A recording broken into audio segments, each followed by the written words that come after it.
Le 16 octobre 2024, Paul Varry est mort sous les roues d'un SUV. Mais ce n'est pas un banal accident de la route.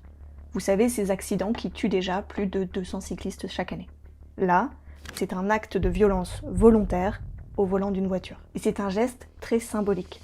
Parce qu'un conducteur à bord d'un SUV de 2 tonnes a volontairement roulé sur le cycliste qui lui tenait tête. Rappelons que le SUV remontait une piste cyclable à contresens.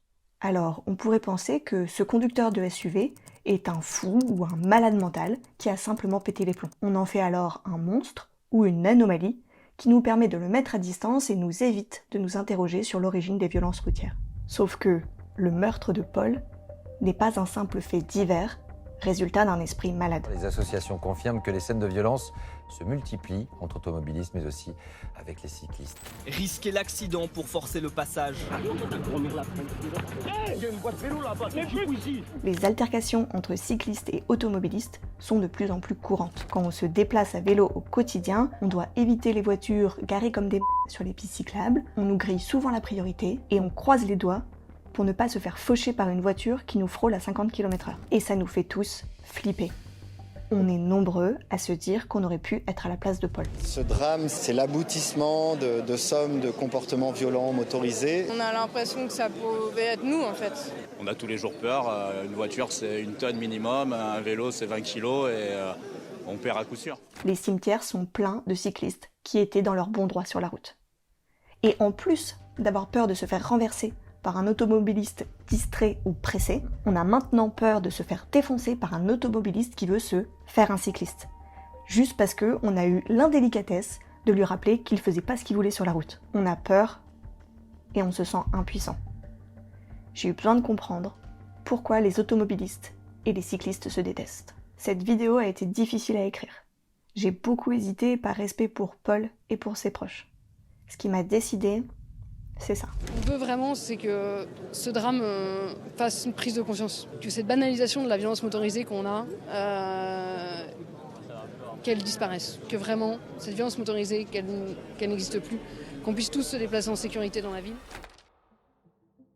Les infrastructures et les mentalités évoluent beaucoup trop lentement par rapport à l'explosion du nombre de cyclistes. Prendre au sérieux le vélo implique de repenser les plans de circulation, d'interdire l'accès aux voitures sur certaines portions, d'ajouter des aménagements pour protéger physiquement les vélos. Car ce sont bien les manques de politique urbaine en faveur des piétons ou des cyclistes qui créent des conflits d'usage et qui augmentent le risque d'accident ou d'altercation. Je vous renvoie vers la chaîne d'Altisplay qui fait un travail de vulgarisation incroyable sur le sujet. En plus, la mobilité dite douce ou active est encore bien trop souvent l'objet de moqueries. Vous trouvez ça bien les trottinettes par exemple Oui, dans Paris ? évidemment, c'est la mobilité douce de demain. La mobilité douce. Bah oui. Mais vous trouvez pas ça tout simplement ridicule par exemple ? Non, mais en fait, ça m'est complètement égal, le ridicule. Ce qui m'intéresse, c'est les solutions. Se déplacer à vélo, c'est accepter une posture de vulnérabilité. Car on peut plus facilement être blessé et on doit constamment justifier notre droit d'utiliser la route. En fait, on est très souvent confronté à l'incivisme des automobilistes qui ne se rendent pas compte qu'ils ont derrière le volant, entre les mains, qu'ils ont une arme et que lorsqu'ils font semblant de frôler des gens, lorsqu'ils menacent, lorsqu'ils serrent les gens, involontairement mais souvent aussi volontairement, en fait, ils peuvent potentiellement tuer des cyclistes. Ce qui est essentiel ici, c'est de réussir à faire comprendre aux automobilistes le sentiment de protection qu'offre le confort d'une voiture. Car ce sentiment de protection, c'est justement ce qui les amène à sous-estimer le danger qu'ils représentent pour les autres, surtout pour ceux qui n'ont pas de carrosserie. Mais ce n'est que la première marche de l'escalier. Ce qui se cristallise ici, c'est la haine qui s'installe progressivement entre cyclistes et automobilistes. On assiste à une banalisation des violences motorisées. L'espace urbain est de plus en plus perçu comme un lieu de compétition entre automobilistes, cyclistes, piétons. Oui, mais avec tous ces cyclistes qui grillent les feux rouges et qui font rien qu'énerver les automobilistes, c'est normal qu'on finisse par passer à l'acte. Jean-Michel, ce que tu fais là, c'est de la victimisation inversée. En tant qu'agresseur, t'essaies de te faire passer pour une victime. Ça me rappelle un bon vieux « Oui, mais les filles, elles font rien que nous allumer, c'est normal qu'on finisse par passer à l'acte. » C'est un classique des rapports de domination. Car oui, le SUV est l'un des symboles de domination de l'espace routier. Cela illustre un certain rapport de pouvoir où les véhicules les plus imposants occupent physiquement et symboliquement l'espace au mépris de la sécurité des plus vulnérables, comme les piétons ou les cyclistes. Le SUV est un symbole de domination, mais aussi un symbole de virilité. Et c'est un phénomène qui a un coût pour la société, comme l'explique Lucie Pétavin dans son livre Le coût de la virilité. 90% des personnes condamnées par la justice sont des hommes. Et quand on regarde par type d'infraction, les hommes sont surreprésentés dans tous les types d'infractions, et notamment les plus graves. Donc 86% des auteurs d'homicide, 97% des auteurs d'agressions sexuelles, 99% des auteurs de viol, 84% des auteurs d'accidents mortels sur la route. Avec le tueur de Paul Varry, on a précisément affaire à un homme incapable de se remettre en question et encore moins de gérer ses émotions.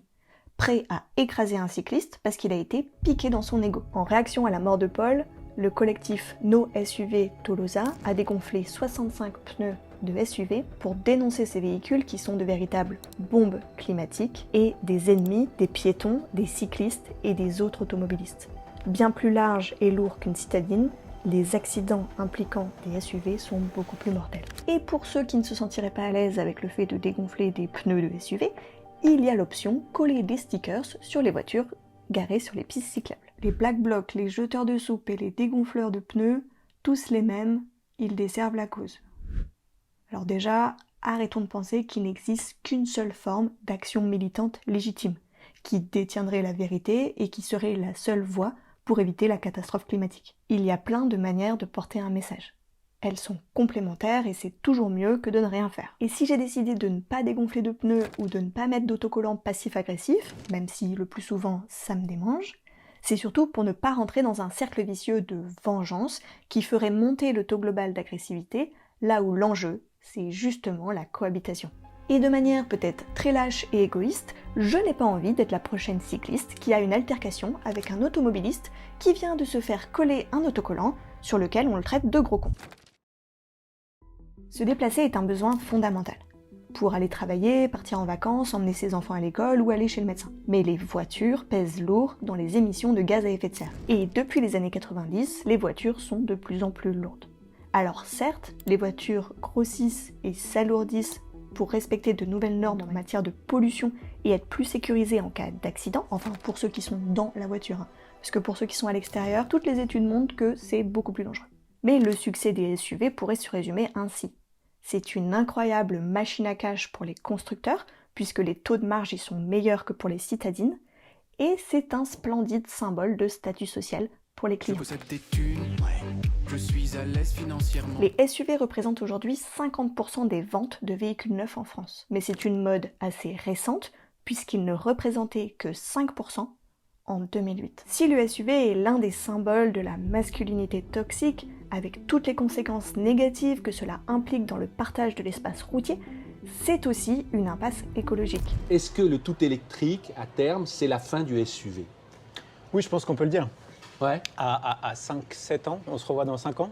Je pense qu'il y aura beaucoup moins de SUV dans les ventes de voitures en France. Car électrifier les voitures sans repenser leur taille, c'est les rendre toujours plus chères et donc difficilement accessibles pour une majorité de Français. Ce qui entraînera un renouvellement très lent du parc automobile. Mais électrifier les voitures sans repenser leur taille, c'est aussi les rendre toujours plus gourmandes en ressources. Là où justement, si on électrifie les voitures, c'est parce qu'on a un tout petit enjeu de contraction énergétique qui nous arrive dans la tronche. Juste pour qu'on soit bien d'accord, la capacité de batterie d'une grosse voiture correspond à 16 mini-voitures ou à 200 vélos électriques. La taille des voitures joue un rôle essentiel pour décarboner le monde des transports. Et en plus, 60% des trajets quotidiens des Français font moins de 10 km et sont donc réalisables avec un véhicule finalement plus proche du vélo que de la voiture. Mais encore faut-il que les aménagements suivent et que les automobilistes acceptent d'abandonner leurs gros véhicules. Deux facteurs qui évoluent trop lentement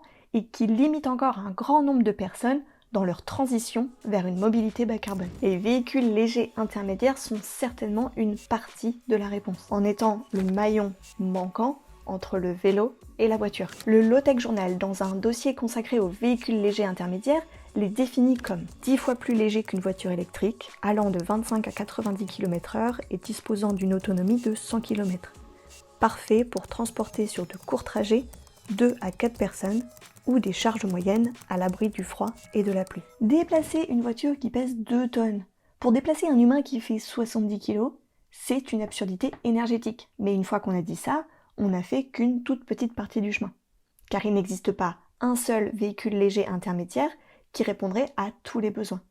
Il existe un spectre large qui s'éloigne plus ou moins des codes de la voiture. Leur seul point commun, c'est d'être léger, électrique et facilement réparable. Pour convaincre les fans de bagnole, il faudra par exemple un véhicule qui respecte leur code. C'est l'angle qu'a choisi l'entreprise Kilo avec son modèle, la bagnole, et son design mi-Jeep, mi-Méhari, très assumé. C'est un véhicule 4 à 5 fois moins lourd qu'un SUV, avec 130 km d'autonomie et pouvant rouler jusqu'à 80 km/h. Il est fabriqué en France avec un système mécanique et électronique simple, où tout est réparable. Son esthétique, qu'on pourrait qualifier d'iconique, tapera dans l'œil des amateurs de belles voitures. Pour convaincre les familles de se déplacer avec leurs enfants dans un véhicule léger intermédiaire, il faudra faire de la sécurité une priorité. C'est le cas du Velio.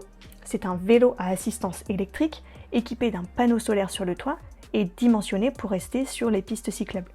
Il permet de déplacer jusqu'à 2 adultes et 2 enfants. Il a été créé par une association et les plans du Velio sont open source. On peut le fabriquer chez soi ou grâce à un atelier d'autoconstruction guidée. Pour convaincre les sociétés de livraison en ville, il faudra un véhicule peu coûteux et facilement manœuvrable. C'est le cas par exemple de l'entreprise Midipil, qui propose un véhicule où le conducteur pédale tout en étant aidé d'un moteur électrique. Ce véhicule est 10 fois moins gourmand en énergie qu'un utilitaire diesel. Il a 300 kg de charge utile, 100 km d'autonomie et un plateau modulable. C'est également un nouveau modèle économique avec un système de location plutôt que de vente, pour pousser le constructeur à rendre les véhicules réparables et allonger autant que possible leur durée de vie. Ces véhicules intermédiaires sont encore en phase de prototype ou de début de production. Mais c'est un segment en plein essor. D'ailleurs, si toi aussi tu souhaites faire grandir un projet d'écologie radicale, clique sur le premier lien en description pour t'abonner à ma newsletter Ça va chauffer. Tu recevras chaque mois des conseils pour apprendre à rendre la sobriété désirable, donner plus de visibilité à ton projet et devenir extrêmement convaincant sur l'urgence à agir.